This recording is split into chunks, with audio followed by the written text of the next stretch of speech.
In the bare knuckle boxing era, you could hit a man while he was trying to get up off the ground. You could punch him in the back of the head. You could grab the ropes and use them to punch harder. All of this was legal at some point in boxing history. Try any of it today and you'll be warned, penalized, or disqualified. You could lose the fight. You might even lose your license. These 5 moves are now strictly illegal because they're too dangerous. They've caused permanent injuries, brain damage, and even death. Let's start with one of the most dangerous illegal punches in boxing. Move number 5, the rabbit punch. A rabbit punch is a punch to the back of the head or the base of the skull. It's called a rabbit punch because that's how hunters kill rabbits. One quick strike to the back of the head and it's over instantly. In boxing, this punch is strictly illegal. It's been against the rules for a long time, but enforcement has become much stricter over the years as we've learned more about brain injuries. Here's why it's so dangerous. The back of your head protects your brainstem and the top of your spinal cord. These control your breathing, your heart rate, and your ability to move. One hard punch to this area can cause instant paralysis, brain damage, or even death. The most tragic recent example is Prichard Colon. In 2015, during his fight against Terrell Williams, Colon was hit with what appeared to be repeated illegal punches to the back of the head. The referee didn't adequately penalize the fouls.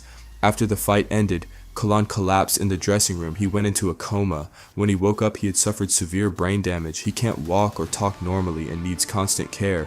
He was 23 years old. His boxing career and his life were destroyed. At least the rabbit punch targets the head where referees can see it. The next illegal move targets an area that's harder to protect and harder for officials to monitor. Move number 4, the kidney punch. A kidney punch is a punch to the lower back where your kidneys are located. Your kidneys sit on either side of your spine, just below your rib cage, and here's the problem. There are no bones protecting them. Your ribs protect your lungs and heart, but your kidneys are completely exposed from the back. In boxing, punching the back or back of the head has been illegal for a long time, but in the heat of a fight, especially during exchanges or clinches, some fighters would try to sneak in shots to the lower back. Why? Because kidney punches cause a different kind of pain. It's not like getting hit in the face. It's deep internal pain that drops a fighter instantly. Your opponent might look fine on the outside, but inside he's in agony. Here's what happens when you get hit hard in the kidney. The organ can bruise or even rupture. You can start bleeding internally. In severe cases, the kidney can stop working properly, requiring medical intervention. Throughout boxing history, enforcement of this rule has varied. Some referees were strict, others let borderline shots go, but as medical knowledge improved, the rule became clear and enforcement became stricter. Modern boxing rules explicitly state you cannot hit the back. That includes the kidney area. If you throw a kidney punch today, you'll get warned immediately. Do it again, you lose a point. Keep doing it, you're disqualified. The kidney punch was always questionable and now it's clearly illegal. But the next move is even worse. It involves attacking a fighter when he literally cannot defend himself. Move number 3, hitting a downed opponent. During the bare knuckle era of the 1700s and early 1800s, if a man went down but wasn't fully knocked out, you could keep hitting him. Under the old London prize ring rules, there were no rounds like we know them today. The fight continued until someone couldn't go on. If a fighter fell, he had 30 seconds to get back to his feet. If he made it up, the other fighter could immediately attack him again. It was brutal. Fighters would get knocked down, struggle to stand, and get dropped again immediately. This happened over and over. A famous example of how brutal boxing could be, even under modern rules, is the 1919 fight between Jack Dempsey and Jess Willard. Dempsey knocked Willard down 7 times in the first round alone. The beating was so severe that Willard suffered a broken jaw, broken ribs, and a shattered cheekbone. But to be clear, Dempsey did not hit Willard while he was down. That was already illegal.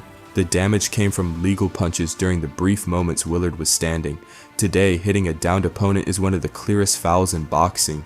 Do it once, you might get a warning. Do it intentionally, you're disqualified immediately.